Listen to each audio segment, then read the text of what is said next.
Hello viewers, আসসালামু আলাইকুম। আপনারা সবাই কেমন আছেন? আমি আজকে আপনাদের মাঝে সহজ একটি রেসিপি নিয়ে হাজির হয়েছি। রেসিপিটির নাম শুটকি দিয়ে আলু বেগুন টমেটো ভাজি। তো চলুন রেসিপিটি শুরু করা যাক। তো প্রথমে আমরা চুলাটা অন করে নিব। কড়াই গরম হয়ে এসেছে। এখন আমি এখানে দিয়ে দিব সয়াবিন তেল। চুলার জালটা আমি মিডিয়াম আঁচে রেখেছি। তো এখন আমি এই তেলের মধ্যে দিয়ে দিব হাফ চা চামচ লবণ, দিয়ে দিব হাফ চা চামচ হলুদ গুঁড়া। এখন এতে দিয়ে দিব আমি গরম পানি দিয়ে ধুয়ে রাখা ছোট শুটকি। আপনারা চাইলে যেকোনো শুটকি ব্যবহার করতে পারবেন এখানে। শুটকিগুলো আমি লবণ আর হলুদের সাথে ভালো করে মিক্স করে নিব। শুটকিগুলো আমার ভাজা হয়ে এসেছে।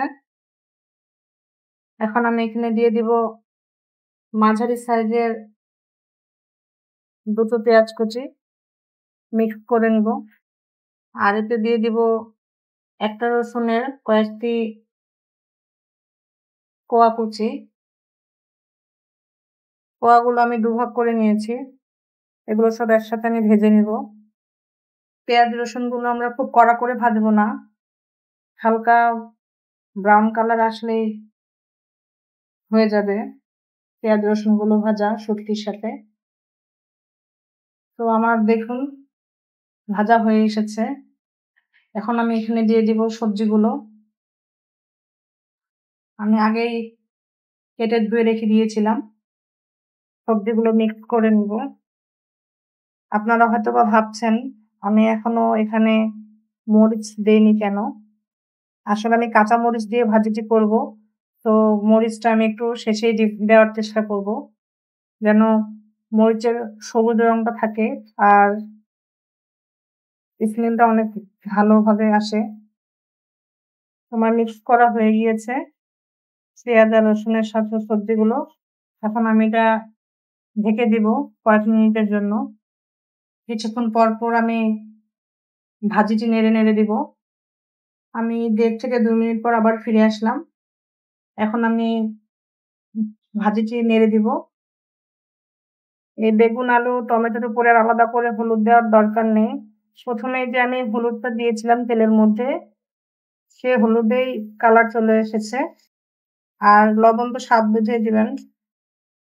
আমি আবার ঢেকে দিব। সিদ্ধ না হওয়া পর্যন্ত অপেক্ষা করব আমি। তো আমরা 3 থেকে 4 মিনিট পর আবার ফিরে আসলাম। দেখুন তেল ছেড়ে দিয়েছে ভাজিতে আর মোটামুটি সিদ্ধ হয়ে এসেছে। ভালো করে নেড়ে দিব। এখন আমি এখানে দিয়ে দিব কাঁচামরিচ। 8 থেকে 10টা কাঁচামরিচ দিয়ে দিব আমি এখানে। হাফ করে ছিঁড়ে নিয়েছি। এই যে দেখুন হাফ করে ছিঁড়ে নিয়েছি। আবার আমি কিছুক্ষণের জন্য ঢেকে দিব। তো ফিরে আসছি কিছুক্ষণ পরে। আবার আমি ফিরে আসলাম। দেখুন চারপাশে একেবারে তেল ছেড়ে দিয়েছে। আমার ভাজিটি প্রায় হয়ে এসেছে। আমি সবজিগুলো এভাবে আস্তে আস্তে রাখবো, নরম করে ফেলবো না। এভাবে ঝরঝরা থাকলে খেতে খুব ভালো লাগে গরম ভাতের সাথে।